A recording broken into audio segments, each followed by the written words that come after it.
आखिरकार हमास नेता इस्माइल हानिये की हत्या करने वाले का बड़ा खुलासा हुआ है। 31 जुलाई 2024 को ईरान की राजधानी तेहरान में इस्माइल हानिये की हत्या हुई थी। अब तक किसी ने भी हानिये की हत्या की जिम्मेदारी नहीं ली थी। इससे हमास ही नहीं, खुद ईरान भी सकते में आ गया था। मगर 5 महीने बाद हमास के पॉलिटिकल ब्यूरो के चीफ को मारने की बात इजरायल ने स्वीकार कर ली। पहली बार इजरायली रक्षा मंत्री ने खुलकर कहा कि इस साल जुलाई में हमास के नेता इस्माइल हानिया की हत्या की थी। हानिये को तेहरान में ऐसे वक्त पर मारा गया था जब वो ईरान के नए राष्ट्रपति महमूद पेजेश्किन के शपथ ग्रहण में हिस्सा लेने पहुंचे थे। נפגע בתשתיות אסטרטגיות שלו ונערוף את ראש מנהיגיו בדיוק כמו שעשינו להנייה, סינואר ונסראללה בטהרן, עזה ובלבנון, נעשה בחודדה बता दें कि पहले दावा किया जा रहा था कि हानिये की हत्या बम धमाके से हुई थी, मगर बाद में ईरानी सेना ने बयान जारी कर बड़ा खुलासा किया था।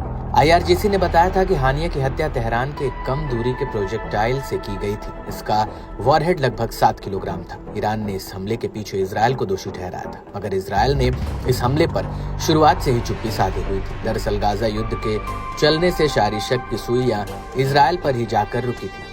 ऐसे में पहली बार इजरायल ने सार्वजनिक तौर पर हानिये की हत्या पर अपनी मुहर लगाई है। इजरायली रक्षा मंत्री की ओर से किया गया खुलासा ऐसे वक्त पर हुआ है जब हाल में यमन के हुती लड़ाकों की ओर से इजरायल पर हमले तेज हुए। हुतियों ने इजरायली राजधानी को दहलाने के लिए लगातार बैलिस्टिक मिसाइलें दागी। इससे इजरायल में जमकर तबाही मची। बीते दिनों हुतियों ने 2 इजरायली सैन्य ठिकानों पर हमला किया था। पहले ऑपरेशन में याफा ड्रोन से अस्कलान शहर में एक मिलिट्री साइट को निशाना बनाया गया, वहीं दूसरे ऑपरेशन में तेल अवीव में एक मिलिट्री साइट पर ड्रोन अटैक किया गया। ऐसे में हुतियों के बढ़ते हमलों से भड़के इजरायली रक्षा मंत्री ने हुतियों का भी हश्र हानिये और नसरल्लाह जैसे करने की धमकी दी है। कार्ट्स ने हुतियों को हड़काते हुए कहा कि इजरायल ने हमास और हिजबुल्लाह की टॉप लीडरशिप को खत्म कर दिया। अब ईरान का एक ही प्रॉक्सी गुट बचा है, वो है यमन के हुती विद्रोही, जिसकी उल्टी गिनती भी अब शुरू हो गई है।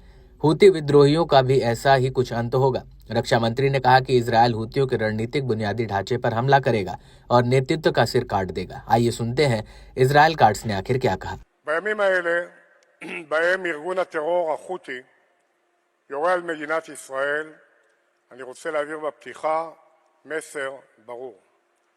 הבסנו את החמאס, ניצחנו את החיזבאללה, עברנו את מערכות ההגנה באיראן ופגענו במערכי הייצור, מוטטנו את משטר אסד בסוריה, הכינו קשות בציר הרשע, ואנחנו נכה קשות גם בארגון הטרור החותי שנשאר עומד אחרון ויורה על ישראל.